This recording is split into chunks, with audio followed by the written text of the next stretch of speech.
57042 570842, bale 5.7 million shards.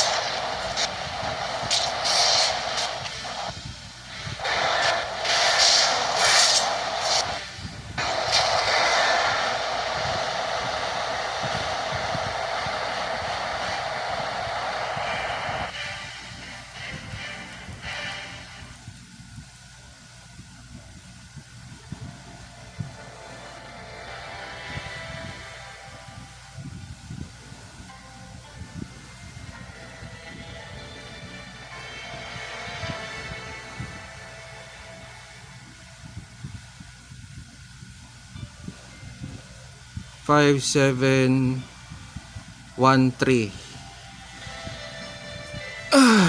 So ngayon start natin yung macro na na-record.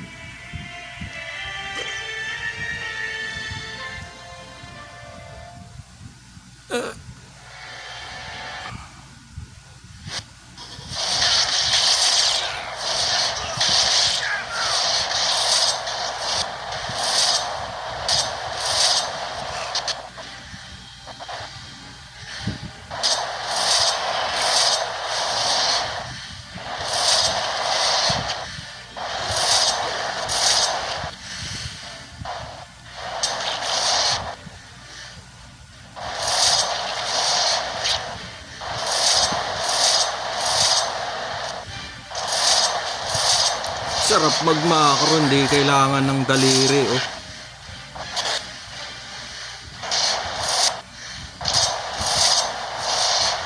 Kahit natutulog pwedeng i-run.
So ngayon, para mag-glitch or mabug, hindi ko tatapusin yung macro. Cancel ko siya.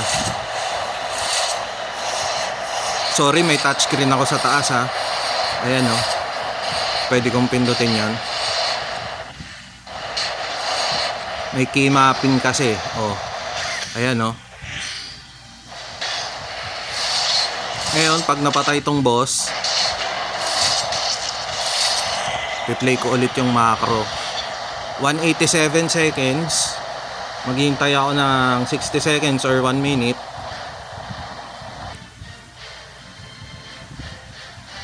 So bale mga 127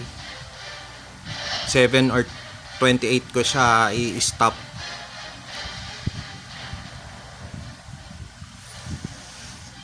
Dumbe sa timer niya nung macro.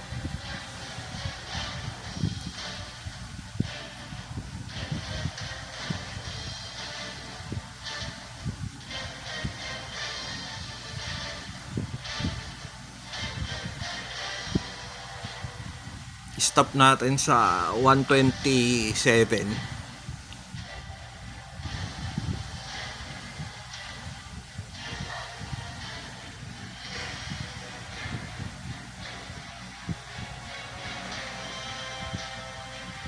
Uy, ang galing, nag-exit, nag-take nag-take rewards kahit di ko pinindot, in-stop ko lang yung macro. So ngayon naglalag ako.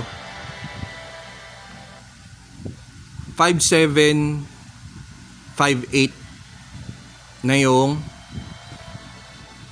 shards. So higit siya doon sa 5k lang na dapat na makukuha ako. So ngayon exit game tayo. Okay, exit game para mawala yung lag, tapos re-relag lang ako.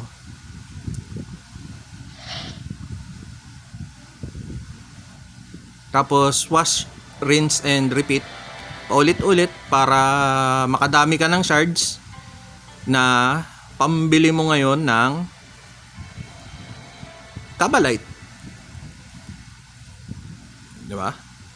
Ilan lang ba yung kanina? Parang 40k ata yung nadagdag. Random yung dagdag niyan. It's either 20 to 250k or 270k yung pinakamataas na naibigay sa akin nung glitch, nung bug. So ngayon, ito yung stat ko. Ito yung Transcendence. Okay, ayun yung stat. Walang ano dyan. Walang multiplier yung stat ko. Ayan lang yung Transcendence nya, no? Oh, ito yung energy cost reduction. Ngayon, kung nagtataka kayo bakit ang bilis ng energy, kasi naka Soros Edge yan. Ngayon na plus 20 ko yung gamit ko dahil sa yun nga, Kabalite na binili ng shard. Ngayon, kung ayaw yung maniwala na ganun yung Soros Edge, magpapalit ako ng isa pang equipment. Sabihin natin basurang equipment. Meron naman siyang energy on hit. Teka lang, nasa na ba yun? Ito, carry. So ito yung stat niyan. Yung ikot ngayon nitong Razor's Cloud babagal. Dahil yung option nung Soros Edge ay plus 5 to energy on kill. Okay? Kaya mabilis to mag-regen. Ito, yan. Mabilis yung mag-regen dahil plus 5 energy on kill yun. So, i-run ko lang yung ano. Run lang ulit natin. Uy, galing. Kusa siyang kumiklik yung macro. Uy. Oh, di ba? Wala na kasi, oh. Kaya bumagal siya, oh. Oh, ngayon, i-equip natin yung ano. Ito. Kung wala ka nito, mag-hunt ka. Pwede naman eh. Uy, gamble mo.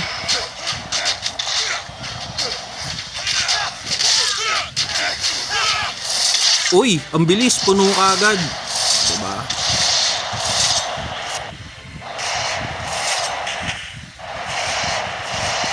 Ngayon, exit ko na to kasi putang ina. Kusang pumipindot. Exit ko na to kasi yun lang naman yun eh. Ngayon, pag may shards ka, ano bang pwede mong bilhin?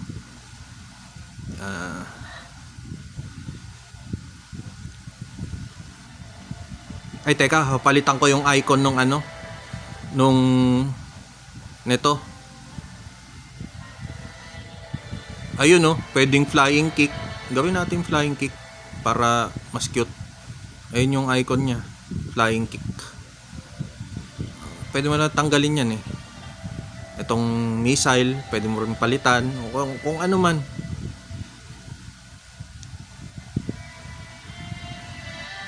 Eh, nako. Ngayon, pwede mo na siyang tanggalin lahat. Lalabas yan, no combo. Close. Wala na yung macro mo. Ngayon gusto mo yun, ito, pindutin mo. Ayun yung macro. May guidelines naman dyan eh. Depende yan sa phone nyo. Close. Sorry, may mga feature kasi yung cellphone ko na nasa gaming phone talaga. So ano bang pwedeng bilhin dito sa shard na to pag nakarami ka ng shard?